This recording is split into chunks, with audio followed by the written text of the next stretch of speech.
Bismillahirrahmanirrahim. Assalamualaikum warahmatullahi wabarakatuh. Perkenalkan, kami dari kelompok 5 yang akan membahas tentang pembelajaran menggunakan metode karya ilmiah.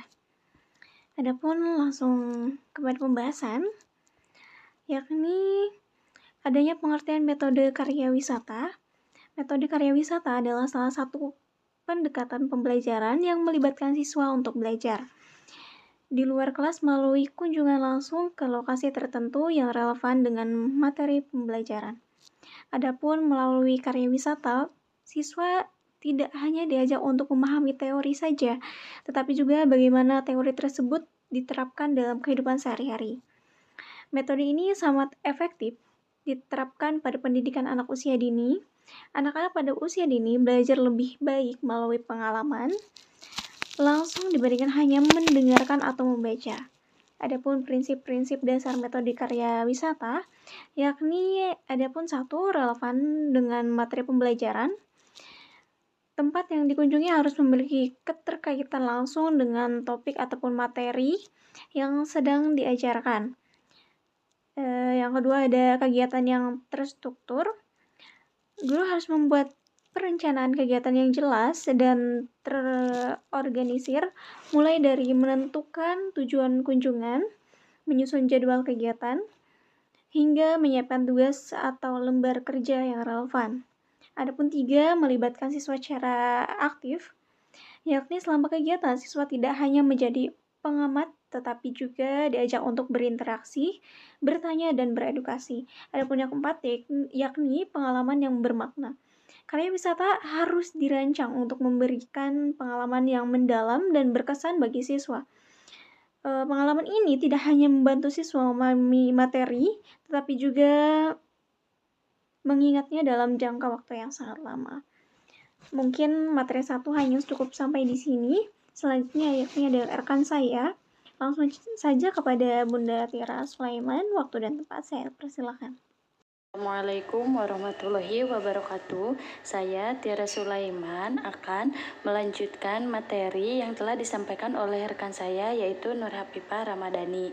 Baik, di sini saya akan memaparkan materi dari kelompok kami yaitu mengenai langkah-langkah pelaksanaan metode karya wisata. Nah, di sini ada beberapa langkah yang harus dilakukan sebelum kita melakukan pelaksanaan metode karya wisata. Yang pertama yaitu ada perencanaan awal, yang kedua orientasi sebelum kegiatan, yang ketiga yaitu pelaksanaan karya wisata. Nah, yang pertama perencanaan awal. Nah, di sini kita sebagai guru harus menentukan tujuan pembelajaran dan materi yang akan disampaikan. Nah, tujuan ini menjadi dasar untuk memilih lokasi yang relevan seperti Taman Nasional untuk materi tentang ekosistem atau pabrik makanan untuk mempelajari ekonomi. Baik, selanjutnya itu yang kedua, orientasi sebelum kegiatan. Nah, sebelum berangkat, guru memberikan penjelasan kepada siswa mengenai tujuan karya wisata. Nah, tujuan karya wisata ini apa sih? Nah, seperti itu. Dan yang ketiga yaitu pelaksanaan karya wisata. Nah, pada hari pelaksanaan, guru memastikan semua siswa hadir dan mengikuti kegiatan dengan aman selama kunjungan. Nah, guru membimbing siswa untuk mengamati, mencatat, dan beredukasi tentang hal-hal yang mereka pelajari. Oke, yang selanjutnya yaitu tindak lanjut atau evaluasi. Nah, setelah kegiatan selesai, siswa diminta untuk membuat untuk mereka mengungkapkan apa saja yang mereka alami selama karya wisata yang telah dilakukan. Yaitu ada keunggulan dan kelemahan metode karya wisata.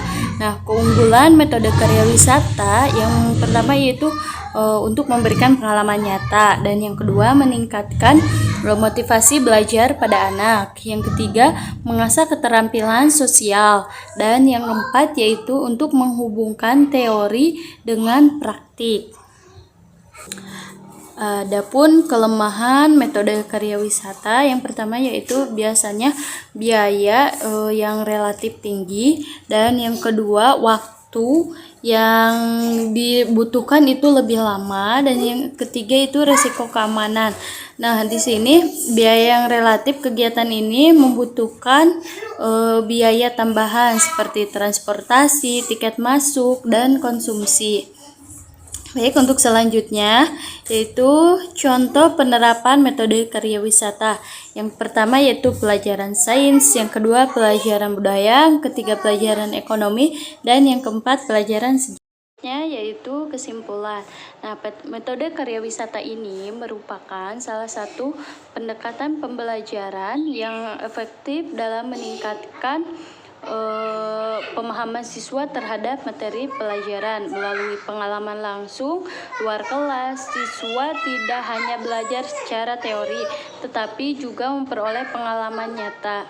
Dan keunggulan metode karya wisata ini terletak pada kemampuan menciptakan pembelajaran yang menarik, menyenangkan, dan bermakna, sekaligus meningkatkan keterampilan sosial anak. Nah, dengan langkah-langkah yang terstruktur seperti perencanaan, orientasi, pelaksanaan, dan evaluasi, metode karya wisata dapat memberikan manfaat yang optimal. Baik, mungkin hanya ini yang dapat saya sampaikan. Kurang dan lebihnya sangat mohon dimaafkan. Wabillahi taufiq wal hidayah. Wassalamualaikum warahmatullahi wabarakatuh. Baik, mungkin hanya itu presentasi yang bisa kami sampaikan. Kurang dan lebihnya mohon dimaafkan. Wassalamualaikum warahmatullahi wabarakatuh.